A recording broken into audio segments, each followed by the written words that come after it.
आज हम बात करेंगे मशहूर फिल्म अभिनेता बलराज साहनी की। उनका जन्म 1 मई 1913 को रावलपिंडी में हुआ था। उनकी गिनती हिंदी फिल्मों के बेहद प्रतिभाशाली अभिनेताओं में होती है। वे अपने सहज, स्वाभाविक और प्रभावशाली अभिनय के लिए जाने जाते थे। उनके अभिनय की एक खासियत ये थी कि वे जिस किसी भी चरित्र को पर्दे पर उतारते थे, ठीक उसके जैसे ही बन जाते थे।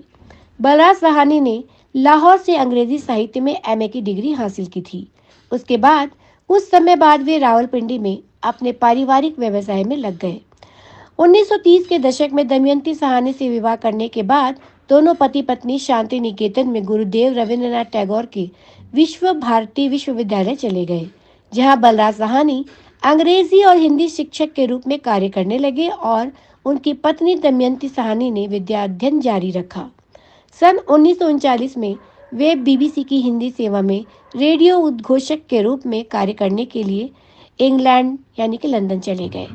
सन 1943 तक वे इंग्लैंड में ही रहे और फिर वापस भारत लौट आए। बलराज साहनी को नाटकों में रुचि थी और वे उनमें अभिनय करते रहते थे।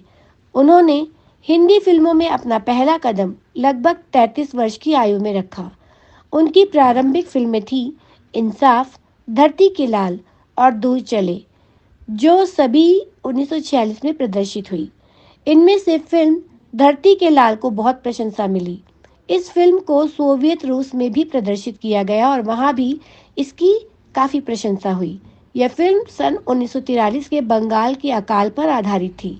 फिल्म में बलराज साहनी और उनकी पत्नी दमयंती दोनों ने ही अभिनय किया था। फिल्म के लेखक थे मशहूर कथाकार कृष्णचंद्र।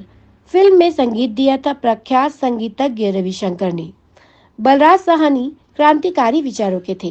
राजनीति में भी वे सक्रिय रहते थे। इससे जुड़ा हुआ एक रोचक किस्सा हम आपको सुनाते हैं। बात उन दिनों की है जब फिल्म निर्माता के आसिफ हलचल नाम की एक फिल्म बना रहे थे। फिल्म के मुख्य कलाकार थे दिलीप कुमार, नरगिस, बलराज साहनी, के.एन. सिंह, जीवन और याकूब। एक बाल कलाकार की भूमिका में बलराज साहनी के पुत्र परीक्षित साहनी भी इस फिल्म में थे। फिल्म हलचल में बलराज साहनी एक जेलर की भूमिका अदा कर रहे थे। उन्हीं दिनों एक राजनीतिक जुलूस में भाग लेने पर बलराज साहनी को कुछ दिनों के लिए जेल जाना पड़ गया था। कहते हैं कि के आसिफ की कोशिश से उन्हें जेल में रहते हुए भी फिल्म की शूटिंग करने की इजाजत दे दी गई। कुछ दिनों तक रोज सुबह उन्हें जेल से फिल्म के सेट पर लाया जाता और शूटिंग खत्म होने पर वापस जेल ले जाया जाता। फिल्म हलचल सन 1951 में प्रदर्शित हुई थी। अपने 25 साल से ज्यादा के फिल्मी करियर में बलराज साहनी ने लगभग 100 फिल्मों में अभिनय किया। जी हाँ, फिल्म जगत में उनकी मुख्य पहचान एक कुशल अभिनेता के रूप में थी। साथ ही उन्होंने फिल्म निर्माण के कुछ अन्य क्षेत्रों में भी अपनी प्रतिभा का जादू बिखेरा। उन्होंने सन 1957 में प्रदर्शित फिल्म लाल बत्ती का निर्देशन भी किया था। उस फिल्म के लेखक, पटकथा लेखक और संवाद लेखक भी बलराज साहनी ही थे।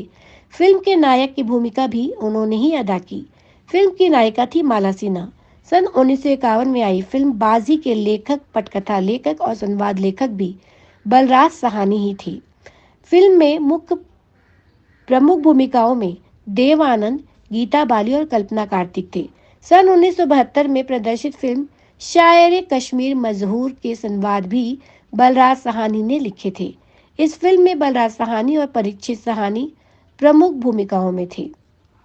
उन दिनों परीक्षित साहनी अजय साहनी के नाम से जाने जाते थे। बतौर अभिनेता बलराज साहनी की कुछ प्रमुख फिल्में हैं धरती के लाल, जो कि 1946 में आई थी, गुड़िया, हम लोग, हलचल, राही, 2 बीघा जमीन, सीमा, गरम कोट, भाभी, परदेसी, कठपुतली, लाल बत्ती, खजांची, सोने की चिड़िया, घर संसार, लाजवंती, हीरा मोती, सट्टा बाजार, छोटी बहन, बिंदिया, अनुराधा, काबुली वाला और भाभी की चूड़ियां, शादी, अनपढ़, हकीकत, वक्त, आए दिन बाहर के, पिंजरे के पंछी, संघर्ष, नीलकमल, एक फूल दो माली, 2 रास्ते, तलाश, पवित्र पापी, पराया धन, शायर कश्मीर मजहूर, जो कि 1972 में आई थी, दामन और आग, हंसते जख्म जो कि 1973 में प्रदर्शित हुई थी, प्यार का रिश्ता और गर्म हवा